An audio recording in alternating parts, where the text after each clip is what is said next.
بسم اللہ الرحمن الرحیم۔ جیسا کہ آپ حضرات نے گزشتہ ویڈیو میں سماعت فرمایا کہ مرحومین کی جانب سے قربانی کرنا جائز ہے، تو اب سوال یہ ہے کہ مرحومین کی طرف سے جو جانور قربان کیا گیا یا جانور کا ایک حصہ ان کی طرف سے قربان کیا گیا تو اس گوشت کا کیا کیا جائے؟ تو اس کا جواب یہ ہے کہ اگر میت نے قربانی کی وصیت کی تھی تو سارے کا سارا گوشت صدقہ کرنا واجب ہے، اور اگر میت نے قربانی کی وصیت نہیں کی تھی بلکہ یہ شخص اپنی طرف سے تبرعاً میت کے ایصال ثواب کے لیے اس کے نام سے قربانی کر رہا ہے تو اپنی قربانی کی طرح اسے بھی 3 حصے کرنا مستحب ہے، یعنی ایک اپنے لیے، دوسرا اپنے اعزاء اقربا کے لیے، اور تیسرا فقراء و مساکین کے لیے۔ اعلیٰ حضرت امام الشاہ احمد رضا خان فاضل بریلوی علیہ الرحمہ بھی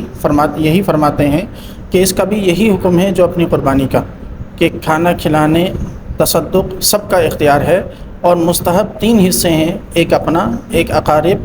اور ایک مساکین کا۔ ہاں اگر میت کی طرف سے بحکم میت کرے تو وہ سب تصدق کی جائے۔